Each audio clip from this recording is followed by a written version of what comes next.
এখন পশ্চিমবঙ্গের বিভিন্ন জায়গায় এটা হবে, তার কারণ হচ্ছে মমতা বন্দ্যোপাধ্যায় এসএফআই কে হাইপ দিতে চাইছেন, মানে সিপিএম কে হাইপ দিতে চাইছেন। কারণ মমতা বন্দ্যোপাধ্যায় বুঝে গেছেন বাংলাদেশের চিত্র দেখার পর এবং পশ্চিমবঙ্গের সরস্বতী পুজো বন্ধ হওয়ার পর পশ্চিমবঙ্গের হিন্দুরা বুঝতে পেরেছেন যে আগামী দিনে বাংলাদেশ পার্ট 2 তাদের জন্য অপেক্ষা করছে।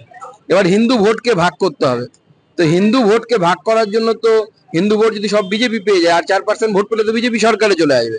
তাই হিন্দু ভোট ভাগ করার জন্য এখন সিপিএম কে তোলা হচ্ছে। সিপিএম এখন সামনের দিকে যাবে, এসএফআই এর সাথে সংঘর্ষ হবে, সিপিএম নেতাদের ওপর হামলা হবে, সিপিএম পার্টি অফিসে হামলা হবে। কারণ রাজনীতিতে আপনি তখনই হামলা হয় যখন আপনি প্রাসঙ্গিক হন। সিপিএম এখন প্রাসঙ্গিক ছিল না বা নেই, সেই জন্য তাদের উপর হামলা হয় না। এখন চেষ্টা করা হচ্ছে উল্টো যে হামলা করে প্রাসঙ্গিক করা। কিন্তু বাংলার জনগণ বুঝে গেছে, বাংলার হিন্দুরা বুঝে গেছে সিপিএম কে ভোট দেওয়া মানে হচ্ছে পক্ষান্তরে তৃণমূলের সাহায্য করা, তৃণমূলকে সাহায্য করা। এআইডিএসও এবং টিএমসিপি সদস্যদের মধ্যে হাতাহাতি মারামারি এমন জায়গায় গেল যে মহিলা কর্মী সমর্থক এআইডিএসও তাকে একেবারে ছুঁড়ে মাটিতে ফেলে দেওয়া হলো। দেখুন ছবি।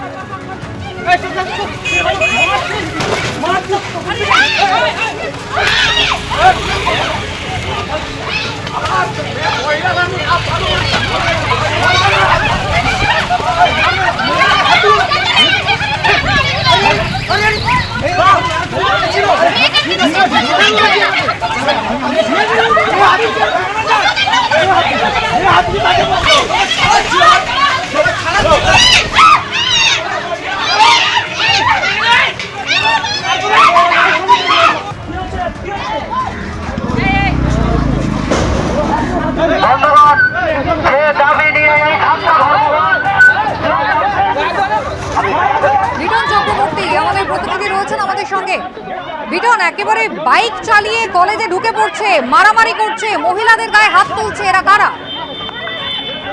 দেখো, স্থানীয় সূত্রে আমরা যেটা জানতে পারছি যে এরা প্রত্যেকে তৃণমূল ছাত্র পরিষদের তারা সমর্থক এবং সদস্য বলা চলে। কেননা এর আগে তুমি জানো যে দীর্ঘদিন ধরে কলেজ ভোট না হওয়ার ফলে কিন্তু সংসদ নির্বাচন সেখানে হয়নি। তার ফলে কিন্তু দেখা যাচ্ছে যে একচেটিয়া সেখানে শাসক দলেরই যারা আগে এরকমভাবে সংসদে ছিল তারাই কিন্তু রয়েছে। অর্থাৎ এর মধ্যে যারা দেখা যাচ্ছে তাদের মধ্যে তৃণমূলের যে ছাত্র পরিষদ ইউনিট রয়েছে পাঁশকুড়া বনমালী কলেজে, তার যেরকমভাবে প্রাক্তন সাধারণ সম্পাদক রয়েছে তেমনি অন্যান্য সদস্যরাও রয়েছেন। এবং তুমি জানো যে আজকে যেভাবে একটি পিকেটিং ডাক দেওয়া হয়েছিল বাম ছাত্র সংগঠনের তরফ থেকে, সেই জন্যই কিন্তু এআইডিএস এর তরফ থেকে কিন্তু পাঁশকুড়ার এই বনমালী কলেজের সামনে তারা পিকেটিং শুরু করে। অন্যদিকে তৃণমূল ছাত্র পরিষদের যেটা অভিযোগ, সদস্যদের যেটা অভিযোগ যে তারা যেটা জানাচ্ছে যে সাধারণ ছাত্রছাত্রীরা তারা কলেজে প্রবেশ করতে পারছিল না, এআইডিএস এ বাধা দিচ্ছিল, সেই বিষয়টাকে নিয়ে কথা বলার জন্যই কিন্তু তারা গেছিল। কিন্তু ছবিতে যেগুলো ধরা পড়ছে রীতিমতো তারা বাইকে করে এসে, এবং যেটা এআইডিএস নেতৃত্বরাও তারা যেটা দাবি করছে যে তাদেরকে অতর্কিত হামলা চালানো হয়, এমনকি মহিলা এআইডিএস এর কর্মীকেও ছাড় দেওয়া হয়নি, তাকে রীতিমতো মাটিতে ফেলে সেখানে মারধর করা হয়। স্বাভাবিকভাবে এই ঘটনাকে কেন্দ্র করে কিন্তু রাজনৈতিক উত্তেজনা কিন্তু তৈরি হয়েছে। বিটন, ধন্যবাদ।